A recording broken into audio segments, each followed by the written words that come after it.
have a supper. We're going to have a feast, and where we can all come together, and we're going to celebrate Lazarus' resurrection. And when they got that, they said, oh, that's the man that raised the Lazarus from the dead. Oh, he's the one. I've heard quite a bit of him. Yes. Well, that tell me. And when the Jews go, that's him. Well, anybody that will raise somebody that's been dead for 4 days and stinking and raise him, and they tell me the man was stinking because they told me they could smell him. And he said that God raised him. Anybody like that, I can believe. And the Bible said many of the Jews had begun to leave the faith and believe on Jesus. So the priests, they decided to get together. We got to destroy the evidence because this man is making too much scenery. This man is causing too much disturbance. That's why when we start witnessing, that's why the early church was so powerful, because they didn't keep it in the upper room. You trying to keep it in the upper room. You trying to cap it. You trying to label it. You trying to keep it down where can't nobody get to it. But them folks was at the dinner. Just allow me to phantom in my mind when they all sat down at the table, just like you would do on Thanksgiving or like you would do at a feast. And they were all sitting down at the table, and Martha, if you just allow me to phantom in my mind, she brought out her side conversation and said, you know, I was just so hurt. Jesus, you know, I understand now, but you know, when you got the letter and didn't come, I was just so disappointed. I was just hurt. I didn't know what to do. And then when you did come in town, what really hurt me, and I don't know, I just got uneasy because this wasn't like Mary, but when you came in the house in town, Mary sat still in the house. That ain't like Mary, because she always wanted to sit at your feet to hear of your words, you know, just like she did today when she came. But then she just sat still in the house, and Jesus spoke to Martha and said, Martha, where's your sister Mary? She's sitting in the house. She know I'm here. Yes, but she sat still in the house. And the reason why Mary sat still in the house, because Mary was hurt, because she felt I sent the news to Jesus in time, and he waited 2 days later and come sauntering into town after the funeral and the eulogy is delivered. Now here come Jesus. Ain't a thing he can do now. And so she says, I'm not gonna go 2 steps. I'm gonna sit right there in this house. Let him come to me. That's really the way Mary felt. But when Martha, Jesus said to Martha, go tell Mary the master is come and call it for thee. Mary got up out of where she was and ran to Jesus.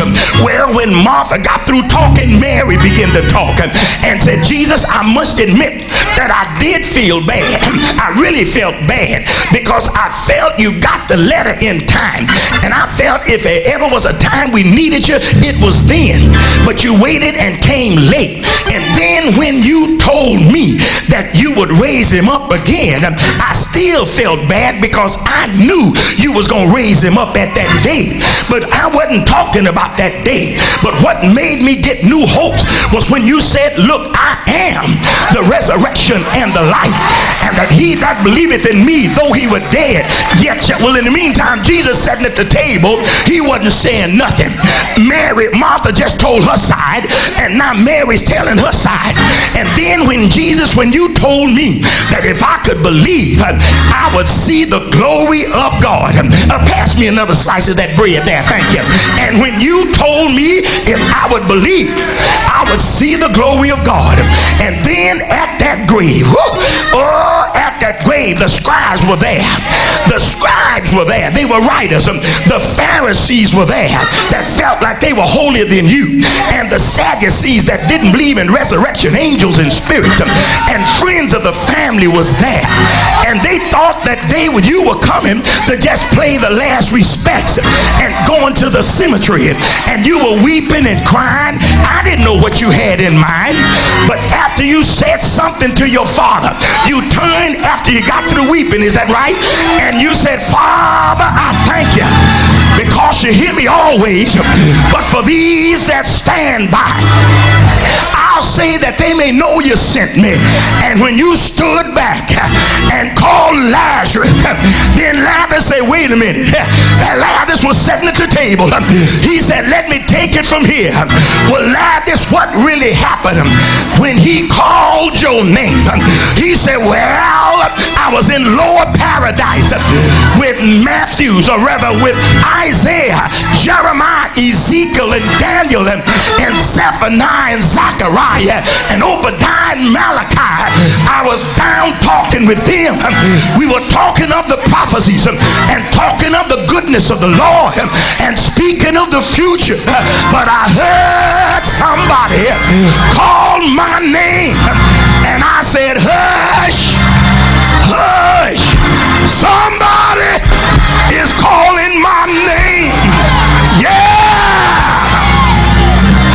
Lazarus heeded the call. When I knew anything, I was standing at the grave door, and I heard him say, loose him. I thought I was buried alive, but when he said loose him and bring him, because when he called me, I came to life, but I was wrapped up in grave clothes. I was wrapped up like a mummified body, but I heard Jesus say, loose him and let him go. I knew then I wasn't buried alive. They were rejoicing over the evidence.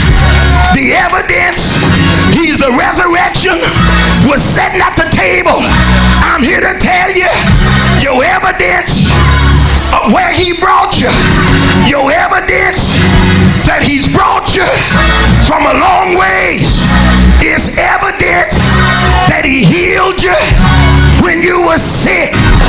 It's evidence that he keeps doing great things for me.